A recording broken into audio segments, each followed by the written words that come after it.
Fighting is ongoing on the southeastern outskirts of Kostiantynivka. Here, in fact, the enemy is constantly launching assaults, moving its reserves toward both Praitecheno and Kostiantynivka. But we can see the settlement, and here's the direction of the enemy's movement clearly indicated.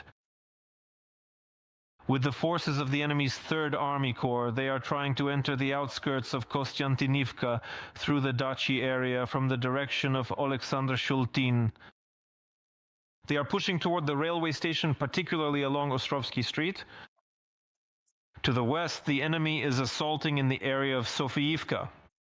Once again, the comprehensive strategic objective of the enemy forces, which we have previously discussed, is to effectively surround and encircle Kostiantynivka from the northwest and advance toward Drushkivka. Simultaneously, from the east and the north, they are attacking in the area of Chasiv Yar and further north. Their goal is to reach the line of Maiskeverolubivka and direct their primary efforts toward Drushkivka. The enemy has amassed a remarkably large concentration of military forces in this specific sector. However, let's say, the overall operational tempo has experienced a noticeable deceleration lately. The enemy is clearly planning a regrouping and is bringing up reserves. The forces that the enemy is currently throwing into the assault on the city and its outskirts are clearly insufficient for them. Let's put it this way. The further fate of the enemy's advance toward Kramatorsk will depend on the capture, as we mentioned, of Kostiantynivka and, in fact, Drushkivka. Despite the intense pressure on Kostiantynivka from the south and east, the enemy still hasn't managed to enter the city. Assault groups are dying on the outskirts and in the Dasha sector. However, the Muscovites are already claiming that they are in the city and supposedly have reached the railway station. The occupiers' lies are being refuted from the press service of the 44th Mechanized Brigade 19th Army Corps, not from an office, but the streets of Kostiantynivka, from the railway station we mentioned. Watch further and draw your own conclusions. We're entering the Kostiantynivka railway station. It's empty, but this is our station.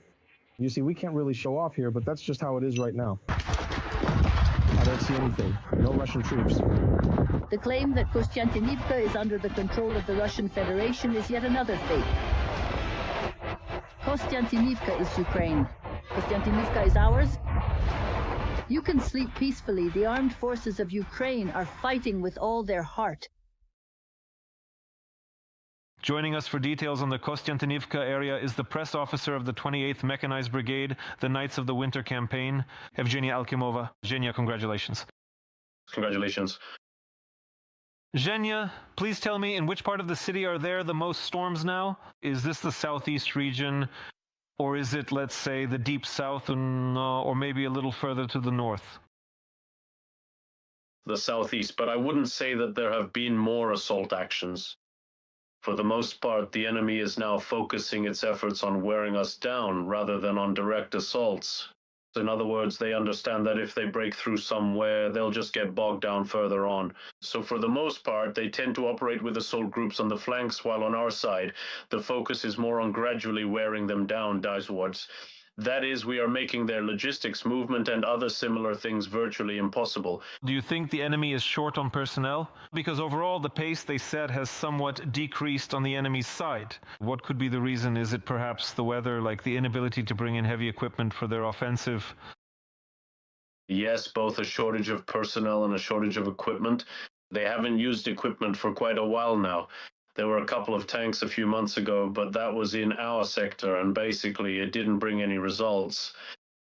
And although these infiltration tactics give the enemy a short-term advantage, politically speaking, you could certainly say that when they engage in this flag raising, but in reality, it costs them a great deal in terms of their manpower, and in fact, it simply brings far too little in the way of actual results. About infiltration tactics, tell me, Belka, has the enemy gained a foothold in those dashas everyone's talking about in the Kostiantynivka suburbs where they're continuing their assaults?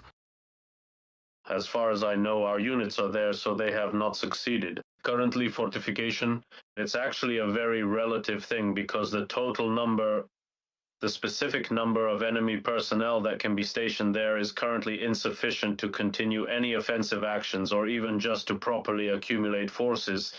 So if any enemy units are present there, they simply cannot carry out any active military operations because they are almost immediately destroyed by our drones.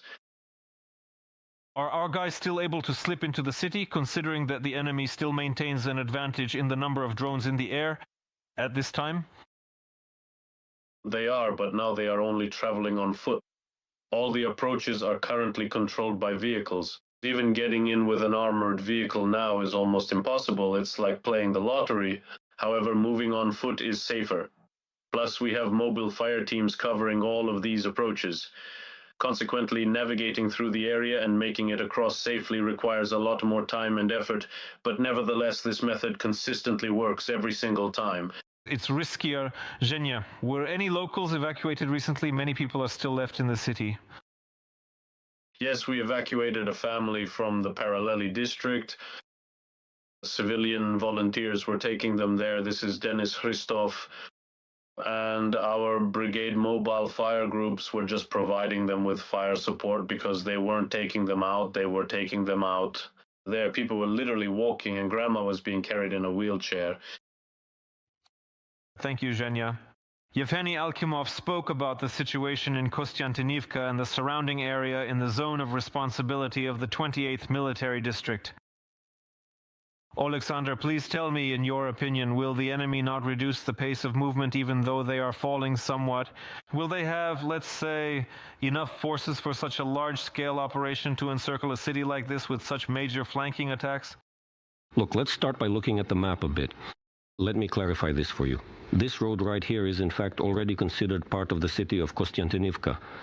That is, at least according to the official map. It might seem much farther away to the naked eye, but the actual urban development extends well beyond this highway and even comes significantly closer right here. Therefore, to suggest that the enemy is already inside the city is plausible, even from these observations. Positions, because there is already urban development there. Regarding what is currently happening on the front line, I specifically want to draw your attention to what both the experienced military officers from the Minkivka area and those from Kostiantynivka are currently reporting. The enemy forces are now very heavily focused on blocking the logistical routes of our units. This is being done for that purpose. It is being done in order to ensure the bringing up of reserves and regrouping. In other words, to provide a detailed response in order to effectively prevent our units from launching counterattacks against the Russians. They are actively blocking our logistical routes to stop us from regrouping and bringing up additional reserves. That is the full answer to your question regarding what is happening there at this very moment.